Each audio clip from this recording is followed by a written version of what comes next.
Hello, everybody. It's Sydney again, and welcome to my reading log for May of 2025. The reading of May recorded in June. I never remember how I do these usually. Anyways, I am going to start with Shonen Jump, starting with Boys Abyss, Volume 9. Continues to be a really page-turning soap opera sort of series. We've got... I don't remember the specifics of what happened in this. There's just a lot of shit. There's a lot of deeper connections being unraveled, some mysteries being shown. We're only at like the halfway point through the series, so I really don't know what to expect going into these new volumes every time I read them. It's a really fun read, though. Very dark, very grungy. Grungy? Alright, so next up we've got Steel Ball Run, Volume 1. And this is the much anticipated seventh part of JoJo's Bizarre Adventure, and this is featuring God, the names I can't remember the names. Johnny Joestar. Yes, Johnny Joestar and Gyro Zappelli, that's it.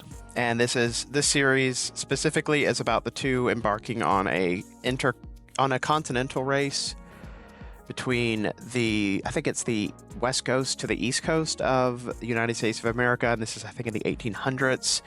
It's a very exhilarating read. Of course, it's got a lot of the trademark Arakiisms, with some of the concepts being a little weird to grasp, and people having to explain what's exactly going on for that to communicate well.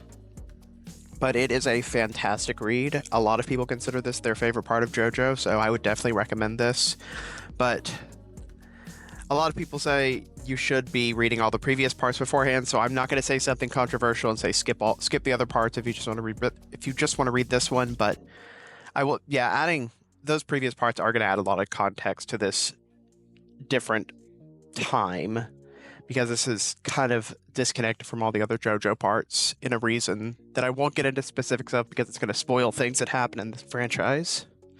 Great read, though. Next, we've got Mujina Into the Deep, Volume 2 by Inio Asano. And I enjoyed this read as well. I think last month I had a hard time remembering exactly what happened in the previous volume. I think that is also kind of happening now. Like, I remember some vague things. That's right, a lot of this volume was one specific assassination attempt and some more background on one of the characters of the main group that we talk about that we see in this series. It is a very good read. I guess I just don't remember a lot of the specifics about it after I finish reading it. I don't really have any complaints about it, though. But if you like Inio Asano, you definitely would like this. Next up, we have a very different type of series with Not So Shoujo Love Story, Volume 1 by Kuryuku. And this is a Viz Originals webtoon adaptation, or a print version of the webtoon Not So Shoujo Love Story, about a girl who is very obsessed with manga, very obsessed with romance, and is pining after this boy, but this girl right here is basically in love with her. So she's seeing her as somebody who is trying to get in the way of her getting with the main character, the main male lead, which is very far from the truth. It plays on a lot of the tropes of shoujo manga in a tongue-in-cheek way that isn't outright mean or offensive, as some of these things can tend to be. And I do say one of the funniest things about the series is that the main male lead has the extremely exaggerated pointed chin, and I think his name is Ochinchin or something. Let's see. Oh no, his name is Handsome Ochinchin. It's very, very corny and stupid, but I love it so much because of that. Alright, and next up, we've got Ashita no Jo, Fighting for Tomorrow, Volume 2. I will say the second volume really got me a lot more interested in this series than the first volume did. We have a major fight in this volume that we're building up to for a lot of it.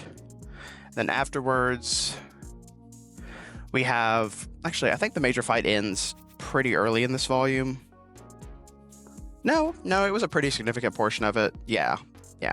And then after that, we have what happens eventually after Joe gets out of prison, and they're all trying to start their own boxing league, or their own team of boxers underneath the coach here.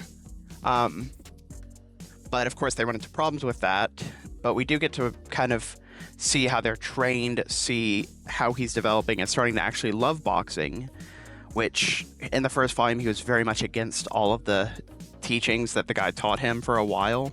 But this is a really good read. It's a very long read, so it's going to have to take a lot of your time to read it. Next up, we've got The Fragrant Flower Blooms with Dignity, Volume 6. And this is just a cute show seinen rom-com, seinen romance. More of a rom-drom than a rom-com, if anything.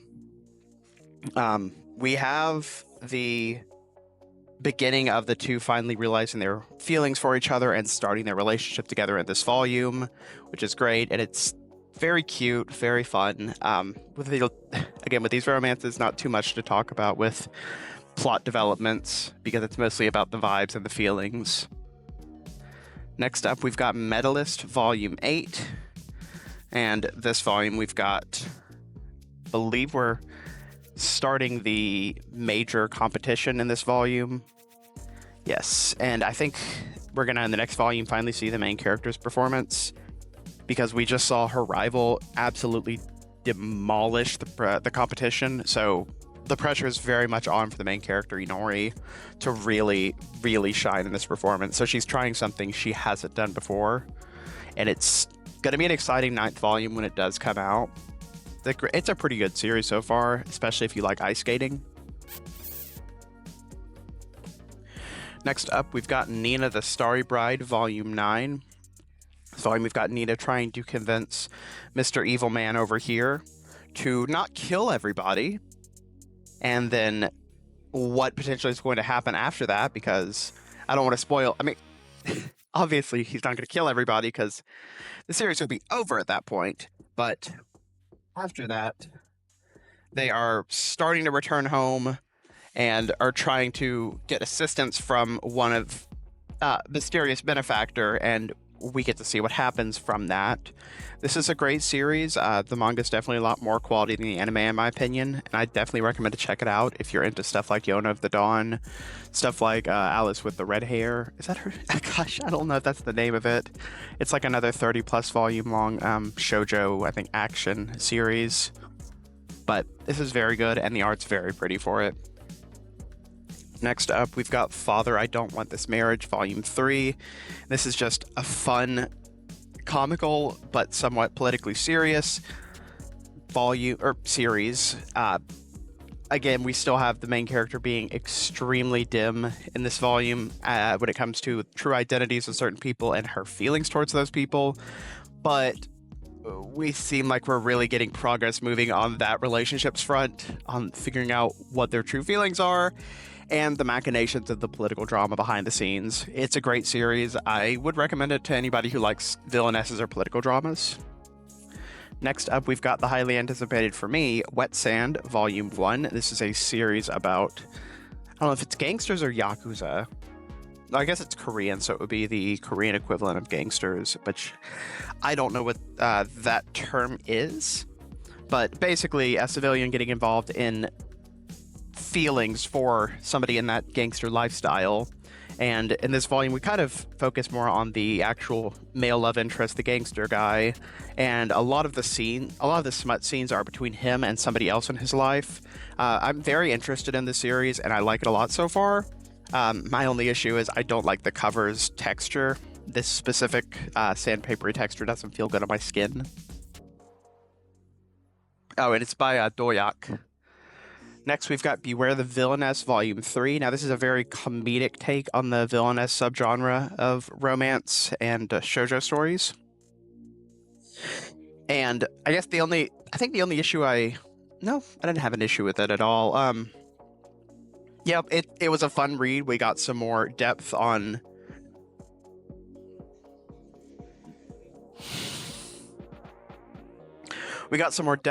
the blue-haired wolf boy, which I'm sure my partner would love to hear about. We get something that happens with him that makes it so he can be a more integral part of the plot. And what else happens?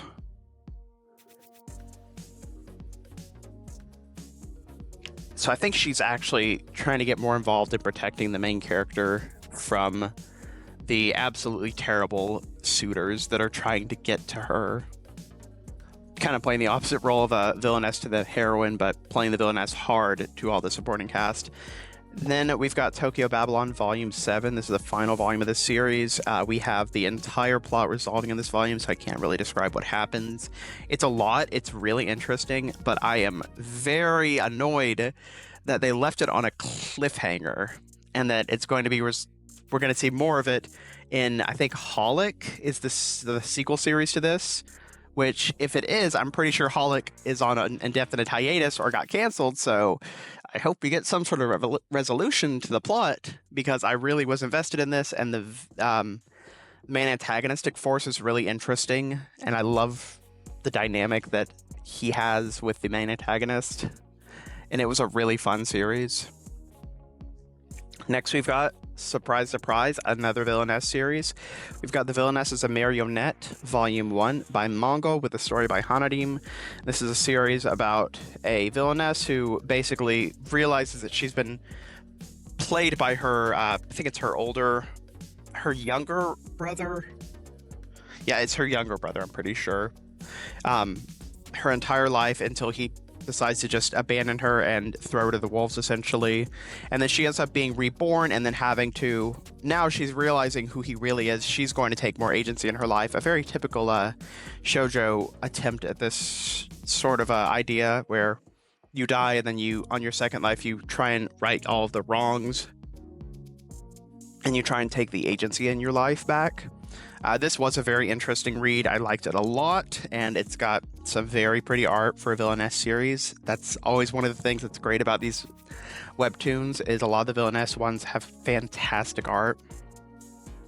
Next, we've got 10 Things I Want to Do Before I Turn 40. This is by Mamita, and this is regarding two men, one a senior colleague, one a junior colleague, and the junior's a bit more of the in-your-face, like, oh, teasing and that sort of thing, and the senior's very much work-focused, but he was caught basically by him writing a list of 10 things he wanted to do before he turned 40, and he is getting involved in wanting to make those 10 things come true. One of them involves I think it was either having a boyfriend or kissing a guy. I think it was having a boyfriend, so some gay stuff happens, and it's very cute and fun. Airs a little bit on non-con stuff, so if that's a bit of a red flag for you, then I'd suggest against it, but love all of Mamita's stuff so far. Next, we've got Catman by Parari, and this is a drama series about this Catman in a world where cats became, I don't know if they started as the same species as humans or became that way, but essentially they made it so the cats in this world are very much like looked down on by the humans. They just see them as cute. They attempt to touch them whenever they can. There's a lot of like non-consensual stuff going on that they don't really think about or they don't care about. So it's a lot of like activism on the cat's part to kind of communicate that they don't feel comfortable with it. And it's a lot of like kind of like a political take on the idea of cats being integrated in society as like a anthropomorphic creature. It's a very interesting read, and it's sad as hell. Like, these cats do not have great lives, and in this world they basically have to objectify themselves to get by. It's a very interesting read, though. Next, we've got The Dangerous Convenience Store Volume 5, and we are going to be ending with the next volume. We've got, finally, after years of separation, things seem to be getting back together for the main couple. We get to find out why they were separated for so long, why the Yakuza chose to be away from him for so long and chose to not get involved with him. We get some more of that backstory, and it's a very good BL manhwa. I don't remember if there's smut in this volume, but I'm looking forward to the ending next volume. Next, we've got I Ship My Rival X Me, Volume 3. Not too much specific to say about this. We've just got more continuation of the will they, won't they, of the flirting that's not flirting, but I think we may be getting to a resolution of their actual development with each other soon. But it's still a really fun read, and I do enjoy it a lot. Next, we've got Ennead Volume 5, and I believe the next volume is the last of this season of Ennead. Yes, we have plot revelations about the person who cursed Horus. We have some revelations about other people who might have been cursed that weren't aware of it. There's a lot going on in this volume, not even just regarding the final battle in the duel between the main character and the antagonist. I'm sorry, I don't remember the names at all. And it doesn't help that I kind of get their, even though they have distinctive masks, I get them mixed up with each other all the time. It's an interesting series. It's not nearly as smutty as you would believe, because they have a whole like separate publication for the smut ones and then one for the non-smut ones, but there's not really a lot of smut in this series. It is really interesting, especially if you're interested in Egyptian mythology, though. Next up, we have big ol' Bertha herself, They Were 11 by Moto Hagio. I don't know if it's Hagio. Regardless, really, really interesting read about these students who are basically going on an exam to their final test in a large exam to, I think, receive certification to operate in space. I don't remember exactly what it was, but their final exam is basically sending 10 people off to survive on this ship for, I think, 6 months. And they get sent off there and find out there's 11 people. So it starts off with who's the 11th person? Are they here for antagonistic reasons? Why are they here? And it develops into like a more widely spread mystery. And then after the events of this, we also have like the last half of the book is what happened to everybody afterwards, and a continuation plot from it where we find out like a couple of the characters get involved with each other, and we get to have like an adventure with them. I'm trying to be vague because the first half, describing what happens in the second half would spoil what happens in the first half. But it is a very, very good book, and it's especially worth it for the price of $20 for this massive size, for the really gorgeous art. They also have these color pages, the pull-out posters. It's a very worthwhile investment if you're interested in manga in general, honestly. It's a very cross-demographic series, in my opinion. Or a cross-demographic not series, I don't know what the word I'm looking for is. Cross-demographic work, in my opinion. Next, we've got The Emperor's Caretaker, Volume 2. This volume, we've got... Yes. So, I think was a lot of the volume dedicated to just the letter that they found. Yeah, I don't remember too much about this volume, honestly. I think a lot of this is just setting up the relationship expectations for all of the people inside the inner court, including her, the man that she's being pushed to marry, and the emperor himself, the child. I can't describe too much of the plot because I don't remember a lot of it, but it is a really good read, and it has very pretty art, and I'd recommend it to anybody who's into like Imperial Court sort of series. Next, we've got 2.5 Dimensional Seduction, and in this volume we are focusing on the graduation of the student council president, I believe. Oh yeah, we also have Valentine's Day stuff in this volume with the smut that comes with that. Because, of course, we've got... Actually, yeah, we do have the massive character development for the main character regarding his past and why he has such a problem with 3D girls. Great series. If you can look past the ecchi, or if you can learn to embrace the ecchi as part of it, it's a really worthwhile read.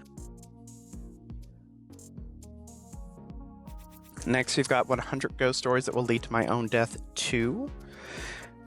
And these are continue to just be like short serials of 10 separate ghost stories, all completely disconnected from each other.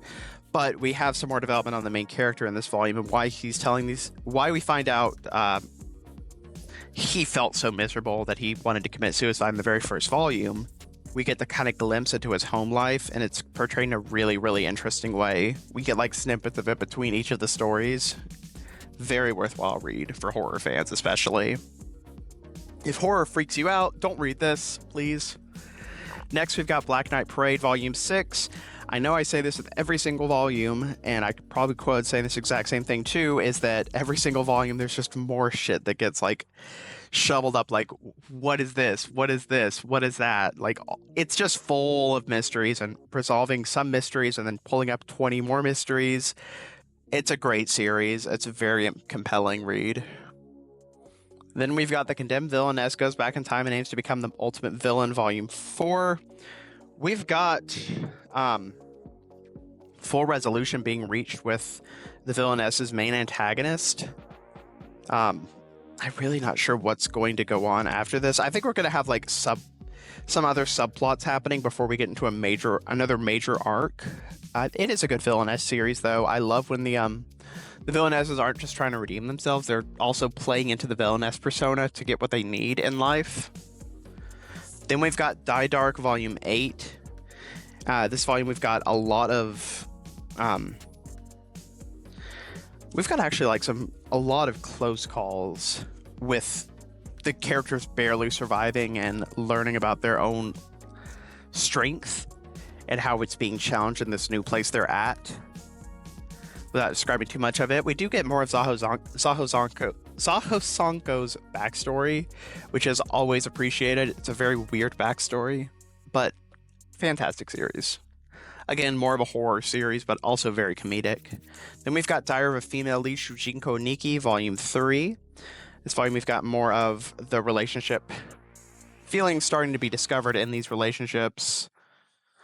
Some jealousy stirring up. Nothing too exciting or super interesting, but it is very good, cute romance so far. Then we've got Dungeon People 5. In this volume, we've got the aftermath of the main character finding out where her father was, and her being able to finally explore level 11 and learning more about herself with the process and new ways to improve herself. Interesting series so far.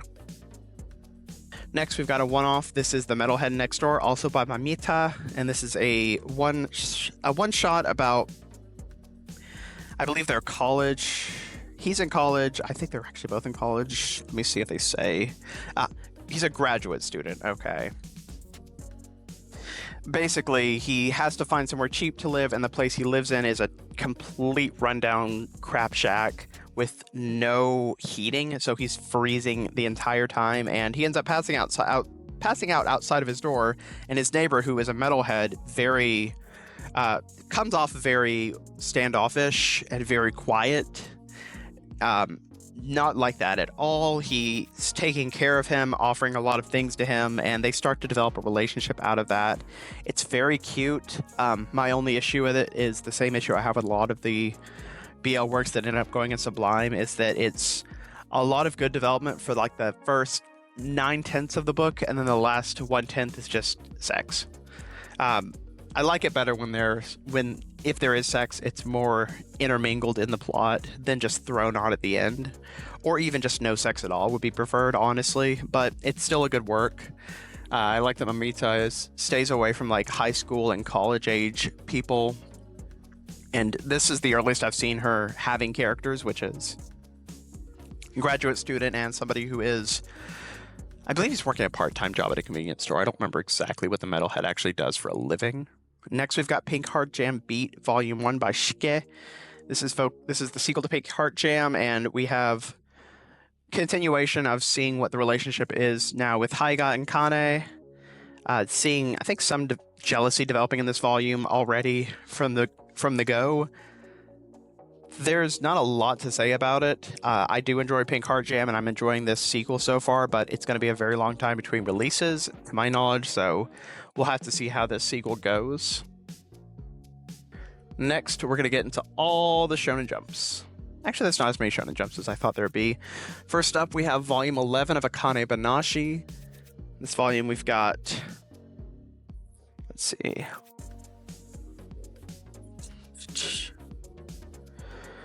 Yeah, we've got a lot of development on why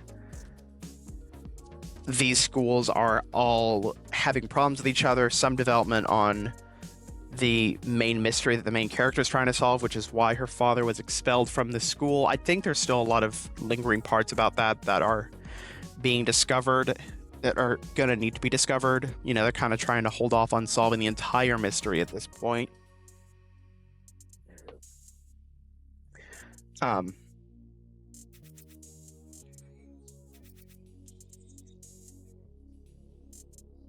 Gosh, I mean, I know Akane's chosen to be the Zenza for performance. I don't know if she has her. I think her performance is in the previous volume. I don't know if she has one. I don't know if she does. She does. This is the one with the Tanuki, where she's learning about the story of the Tanuki. Yes, yes, she is telling a story in this series, or in this volume, specifically about a Tanuki. That's her, the Rakugo she's telling in this volume. I'm sorry if I'm a little bit scatterbrained right now. Too many things to remember at this point. I enjoy Akane Banashi, though. I'll just say that. Blue Box 15. I will also keep this a bit short.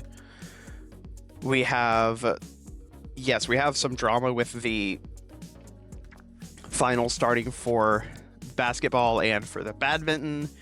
We get some drama happening in this, some sadness from some of the events. I'm not going to say if it was basketball or badminton or why, because I want y'all to read this, but this is, again, a very good rom-dram series. Is that what they call romantic dramas? Just rom-drams? That sounds weird. Next, we've got Chainsaw Man Volume 18. This volume, we've got the kidnapping of Miss Girly Pop. I think that she gets kidnapped.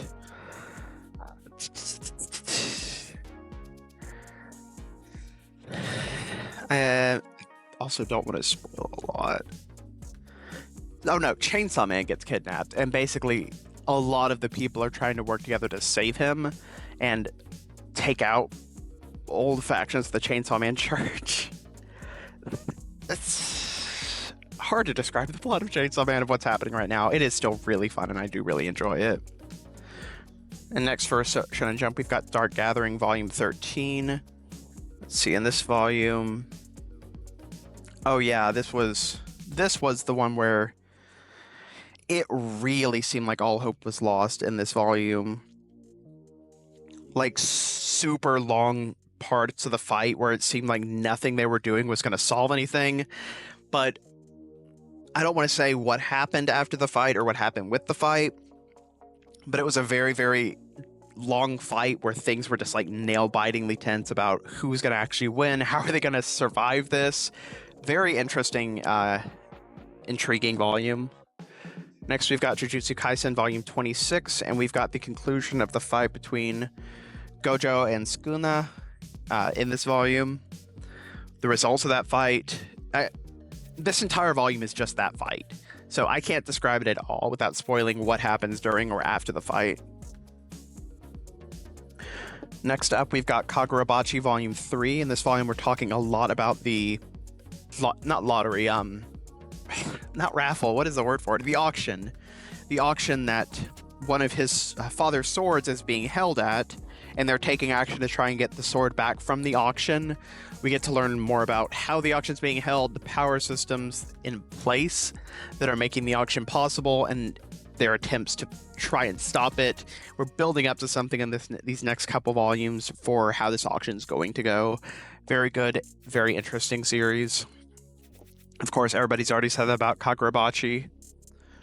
Next up, we've got something I don't often read, which is a novel. It is One Piece Heroines Volume 1, and these are just 4 short stories about the various heroines in One Piece experiencing certain parts of their life. I enjoyed Robin's a lot because it talked about her relationships in the Revolutionary Army when she was a part of that. Vivi's was alright. It was just like about a young boy thinking he was in love with her, trying to tell Vivi he was in love with her. I say young as in like a child, and she's basically a young adult, so it was pretty much just like, a kid having a crush on somebody. It was all right. Perona's was pretty decent.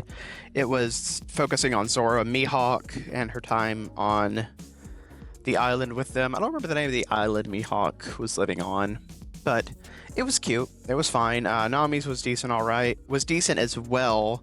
A lot of fashion stuff with Nami's, which was weird because we don't really see a lot of like we know she likes to dress well and she likes fashion, but we don't really see that focus a lot on her character. The only thing I really didn't like about this was every single heroine that they talked about in this volume, they had to at some point say like a weird paragraph of like how beautiful they were or how gorgeous certain parts of them were, and it wasn't gross, it was just kind of odd and very like took you out of the reading. It made you think you were reading somebody who was just really fetishizing these characters. All right, lastly for Shonen Jump, we've got Sakamoto Days, Volume 17. We've got things finishing off with the exhibition hall, with the assassination attempts, with the stolen items, and let's see what happens after. I think, actually, I say finishing off. I think we're actually like getting near the end of what's going to happen in the exhibition hall. Yeah. So we have the start of the exhibition hall stuff and getting close to finishing what's going to happen here. Fun action, interesting plot so far. Next up, we've got Shoujo Beat, starting with Colette Decides to Die, Volume 3. And in this volume, we're talking about... Let's see. Okay, this is the volume I'm thinking of, where Colette's basically trying to nurse somebody back to health, and that person seems to develop some sort of feelings for her, or is playing up at developing feelings for her. We've got some other development as well about her relationship with her co-workers back in the land of the living and how she's trying to take on everything herself, but she needs to be putting more of the effort on other people as well. It is a really good series, in my opinion. I would definitely recommend people to check it out. I don't know if it's selling well or not. Next, we have In the Name of the Mermaid Princess, Volume 6, and we've got the plot pretty much starting to really wrap up at this volume. But then we have kind of a wrench thrown into the works, because the main plot's wrapping up, but then there's something else that's happening that essentially, like I said, throws a wrench into the works that's going to potentially pull the story for the last couple volumes. I enjoy this a lot. It's gone under the radar for a lot of people, but I think it's a really underrated series, personally. Next, we've got the final volume of Like a Butterfly by Sumo Ishita, Volume 12, and this is basically just side stories for Like a Butterfly. There's a lot of like small side stories featuring famous artists that are really well known in the shoujo sphere, and some that aren't even in the shoujo sphere, like I don't remember the author's name or the character's name, but that very long-running police comedy, gag comedy series in Shonen Jump. The author also has an illustration of one of the characters in here, which is really cool. It's like a nice crossover. Then we have Sakura Saku, Volume 7. Seems like we've got the side character finishing off, understanding their feelings for the main character. And we have, I think, a couple more volumes, so I think we're going to finally have like real establishment of the main relationship in this volume, or in this series really soon. It's enjoyable. I'm not super in love with it, but it's good so far. Then we've got Free Run Beyond Journey's End, Volume 13. This volume, we've got things finishing up with the, spoiler alert, the throwback to the past thing. But that's mainly what happens in this volume, is resolving what happened in the past, how she's able to get out of the time loop into the past. It's an interesting way to take the series, and of course, I'm sure the author was doing it just for what happened at the very beginning of that volume that I don't spoil. Anyways, next up, we've got Mao Volume 20. This volume, we've got, again, Nanoka is really, really getting better at her fighting, but she's just not quite adequate enough. But let's see what else happens. Yes, because she's... Yeah, they're trying to save somebody by exercising a beast that lives inside of him without killing him. but he is unwilling, so he's kind of like merging with the beast, and she's trying to fight it and trying to expel the beast entirely without hurting him, kind of pushing herself past her limits. So we're getting more focus on her growth and also on the results of what happens with that guy who merged with the beast. But yeah, good volume. Next, we've got a debut volume, which is Kindergarten Wars, Volume 1 by Yochiba. This is a series about a ex-convict who is working at a kindergarten full of very high-profile children. I say ex-convict, she's actually still a convict. High-profile children. She's been assigned to guard them along with a couple of other convicts.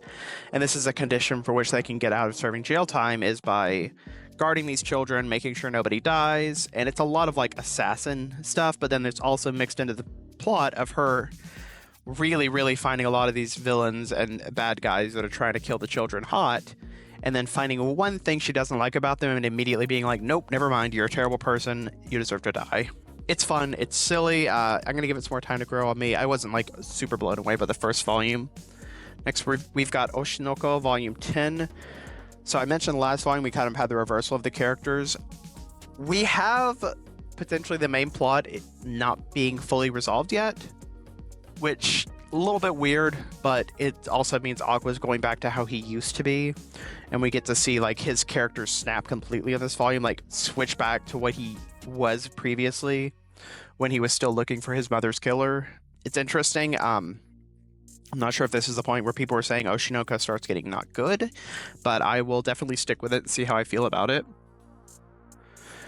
Next, we've got Shy Volume 10. This volume, we've got a lot of focus on this non-binary person who is France's superhero, I believe.